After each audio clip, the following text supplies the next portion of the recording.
الرحمن الرحیم۔ حضور نبی کریم صلی اللہ علیہ وآلہ وسلم نے ایک مرتبہ جبرائیل علیہ السلام سے پوچھا، اے جبرائیل علیہ السلام، کبھی تمہیں آسمان سے مشقت کے ساتھ بڑی جلدی اور فوراً بھی زمین پر اترنا پڑا ہے؟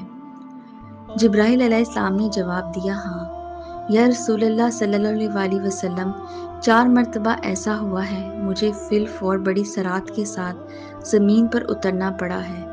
حضور نبی کریم صلی اللہ علیہ وآلہ وسلم نے فرمایا، وہ 4 مرتبہ کس موقع پر؟ جبرائیل علیہ السلام نے عرض کیا کہ ایک تو جب حضرت ابراہیم علیہ السلام کو آگ میں ڈالا گیا تو میں اس وقت عرش الہی کے نیچے تھا۔ مجھے حکم ہوا کہ جبرائیل، خلیل کی آگ میں پہنچنے سے پہلے فوراً میرے خلیل کے پاس پہنچو۔ چنانچہ میں بڑی سرعت کے ساتھ فوراً خلیل کے پاس پہنچا۔ دوسری بار جب حضرت اسماعیل علیہ السلام کی گردن عطر پر چھری رکھ دی گئی تو مجھے حکم ہوا کہ چھری چلنے سے پہلے ہی زمین پر پہنچوں اور چھری کو الٹا دوں۔ چنانچہ میں چھری چلنے سے پہلے ہی زمین پر پہنچ گیا اور چھری کو چلنے نہ دیا۔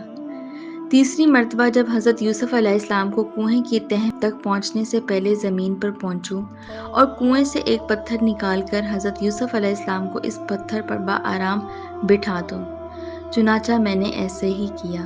اور چوتھی مرتبہ، یا رسول صلی اللہ علیہ وآلہ وسلم، جب کافروں نے حضور صلی اللہ علیہ وسلم کا دندان مبارک شہید کیا تو مجھے حکم الہی ہوا کہ فوراً زمین پر پہنچوں اور حضور صلی اللہ علیہ وآلہ وسلم کے دندان مبارک کا خون زمین پر نہ گرنے دوں، اور زمین پر گرنے سے پہلے ہی میں وہ خون مبارک اپنے ہاتھوں میں لے لوں۔ یا رسول اللہ صلی اللہ علیہ وآلہ وسلم، خدا نے مجھے فرمایا تھا، جبرائیل، اگر میرے محبوب صلی اللہ علیہ وآلہ وسلم کا یہ خون زمین پر گر گیا تو قیامت تک زمین میں سے کوئی سبزی اگے گی نہیں اور نہ کوئی درخت۔ چنانچہ میں بڑی تیزی کے ساتھ زمین پر پہنچا اور حضور نے نبی کریم صلی اللہ علیہ وآلہ وسلم کے خون مبارک کو اپنے ہاتھ پر لے لیا۔